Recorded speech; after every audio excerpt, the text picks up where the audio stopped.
అందరికీ నమస్కారం అండి. పూజ్య లాలాజీ మహారాజ్ గారు వారి తండ్రి గారితో మార్నింగ్ టైమ్స్లో వాకింగ్కి వెళ్ళేవారు. ఒకసారి వారి తండ్రి గారు ఆయనకు కథ చెప్పారు. అది ఆయనకి బాగా హత్తుకుంది. ఆ కథ ఏమిటంటే నారదుడు శ్రీకృష్ణునికి సంబంధించింది.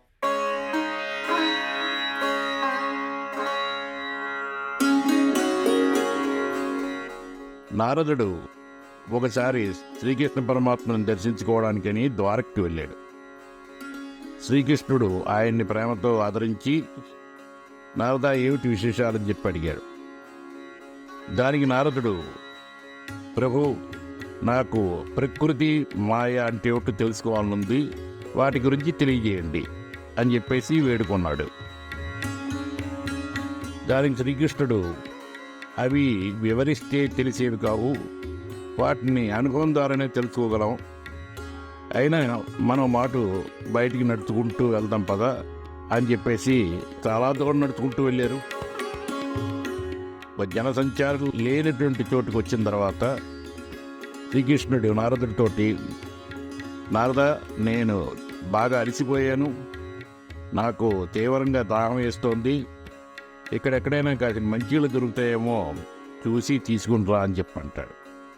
దానికి నారదుడు, ప్రభు, మీరు ఇక్కడే ఉండండి, నేను దగ్గరలో ఎక్కడైనా మంచీళ్ళు దొరికిన చోట నేను తీసుకొచ్చి మీ దాహం తీరుస్తాను. అలా నారదుడు మంచీళ్ళ కోసమని వెతుక్కుంటూ చాలా దూరం వెళ్తాడు. ఒక గూడెం దగ్గరికి వస్తాడు. అక్కడ ఒక బావి దగ్గర ఒక యువతి బావిలోంచి నీరు తోడి తన బిందె నింపుకుంటోంది. దగ్గరికి వెళ్ళి చూసిన నారదుడు ఆమె అద్భుత సౌందర్యానికి ఆశ్చర్యపోయాడు. ఈమె సౌందర్యానికి దేవతా స్త్రీలు కూడా సరిపోరు అని చెప్పేసి ఆ యమన సౌందర్యం వ్యామోహంలో పడ్డాడు. దాన్ని మైమర్చిపోయాడు. ఆ మైమర్పులో శ్రీకృష్ణుని గురించి, శ్రీకృష్ణుడి దాహం గురించి కూడా మర్చిపోయాడు. తనకి దాహంగా ఉందని చెప్పేసి ఆ అమ్మాయిని మంచినీరమ్మని, ఆ అమ్మాయి మంచినీరు ఇచ్చిన తర్వాత తాగి, ఆ అమ్మాయి పట్ల ఏర్పడినటువంటి అమితమైనటువంటి వ్యామోహంతో అమ్మాయిని అనుసరించి అమ్మాయి ఇంటి వరకు వెళ్ళాడు.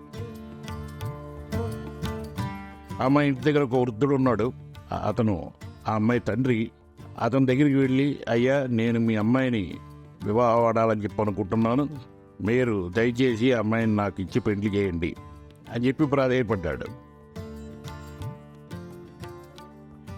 దానికి ఆ వృద్ధుడు, నాకేమీ అభ్యంతరం లేదు, నీవు ఆరోగ్యమైనటువంటి యువకుల్లా ఉన్నావు, నేను మా అమ్మాయిని నీకు ఇచ్చి వివాహం చేస్తాను, కానీ కొన్ని షరతులు ఉన్నాయి, అవి నువ్వు అంగీకరించాలి అని చెప్పేసి. ఒక షరతు ఏంటంటే, నువ్వు జీవితాంతం ఇక్కడే ఉండాలి. రెండోది, నేను గూడెం పెద్దని, అంచేత నా బాధ్యతల్లో నువ్వు చేదోడు వాదుడుగా ఉండాలి. మూడవది, మా వ్యవసాయం భూములు నువ్వు వ్యవసాయం చేయాలి. ఆ షరతులకి ఆ అమ్మాయి యొక్క వ్యామోహంలో పడిపోయినటువంటి నారదుడు వెంటనే అంగీకరించి వివాహం చేసుకున్నాడు. ఆ తర్వాత కొంతకాలానికి ఆ వృద్ధుడు మరణించడంతో గూడెం పెద్ద తాలూకు బాధ్యతలు కూడా నారదుడిపై పడ్డాయి. కాలక్రమేణా నారదుడికి 4 సంతానం కలిగారు. ఈ భార్య, సంతానం, ఈ గూడెం పెద్ద తాలూకు బాధ్యతలు, ఈ సంసారంలో పూర్తిగా తలమునకలైపోయాడు నారదుడు. అయినప్పటికీ ఈ జీవితమే చాలా బాగుంది, ఆనందభరితంగా ఉందని పొంగిపోయాడు. జీవితానికి ఇదే పరాకాష్ఠ అనుకున్నాడు. కానీ కాలం ఎప్పుడూ ఒక రకంగా ఉండదు కదా. ఒకరోజు గాలి వానతో కూడినటువంటి పెద్ద తుఫాను వచ్చింది. ఆ వచ్చినటువంటి వరదలో ఆ గూడెం కొట్టుకుపోయింది. అలాగే అతని ఇల్లు కూడా పూర్తిగా మునిగిపోసాగింది. దాంతో భార్యాపిల్లలు భయభ్రాంతులై కేకలేయడం ప్రారంభించారు. నారదుడు ఎక్కడో ఒక తోట నుంచి పడవ తీసుకొచ్చి ఆ పడవలో వాళ్ళని ఎక్కించుకుని వాళ్ళని కాపాడడానికి ప్రయత్నం చేశాడు. కానీ ఆ ఉధృతమైనటువంటి ప్రవాహాల్లో ఆ పడవ మునిగిపోయింది. భార్య సంకలో పిల్లాన్ని పట్టుకుని నాదా నన్ను రక్షించండి కేకలు పెడుతూ అందులో మునిగిపోతోంది. పిల్లల్ని నాన్న రక్షించున్నట్టున్నారు. ఈయన పరిస్థితి హృదయ విదారకం అయిపోయింది. వాళ్ళని కాపాడడానికి చాలా ప్రయత్నం చేశాడు కానీ ప్రయోజనం లేకపోయింది. పైగా ఆయన ఒక పెద్ద కెరట వచ్చి ఓ ఒడ్డుకి విసిరేసి ఆ ఒడ్డున పడిపోయాడు నారదుడు. నా భార్య పోయింది, నా పిల్లలు పోయారు, నా జీవితం సర్వనాశనం అయిపోయిందని చెప్పేసి ఏడవసాగాడు. గగ్గోలు పెడుతున్నాడు. అప్పుడు అతనికి ఒక స్వరం వినిపించింది. నారద, ఏమిటి ఇంత సమయం అయింది? నా గొంతు ఎండిపోతోంది, మంచినీళ్ళు తీసుకొస్తాను, ఎక్కడున్నావు అని చెప్పేసి ఆ స్వరం వినిపించింది. ఆ స్వరం శ్రీకృష్ణుడిది. నారదుడి బావురమని, ప్రభు, నా భార్య పోయింది, నా పిల్లలు పోయారు, ఈ ప్రవాహంలో కొట్టుకుపోయారు, వారిని రక్షించి నన్ను కాపాడు అని చెప్పేసి ప్రాధాయపడ్డాడు.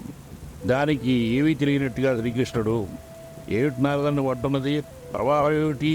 ఎక్కడుంది ప్రవాహం? భార్య ఏమిటి? పిల్లలు ఏమిటి? ఆ ప్రవాహంలో కొట్టుకుపోవడం ఏమిటి? నాకేం అర్థం కావట్లేదు అన్నాడు. అప్పుడు నారదుడికి శ్రీకృష్ణుని స్మరణలోకి వచ్చాడు. ప్రభు, నాకు అర్థమైంది, ఇదంతా మాయా ప్రభావం. నేను వ్యామోహంలో మీ స్మరణ నుంచి తప్పుకున్నాను, అంచేత ఈ మాయా ప్రభావానికి లోనయ్యాను.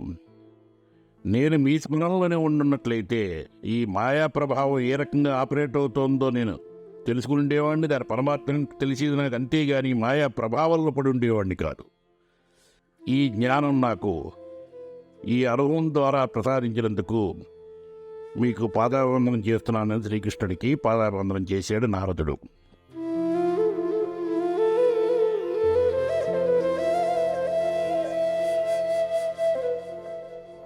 వేతాశ్వేత్ర ఉపనిషత్తులో ఈ రకంగా చెప్పబడింది.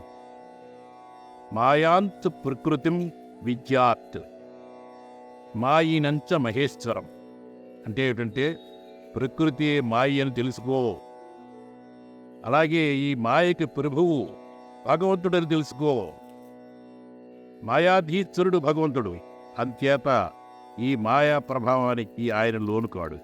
అలాగే భగవంతుడిని ఎప్పుడు స్మరించి ఎల్లవేళలా ఆయన్ని క్లోజ్గా అంటిపెట్టుకుని ఉండేటువంటి భక్తులు కూడా మాయా ప్రభావానికి లోను కారు.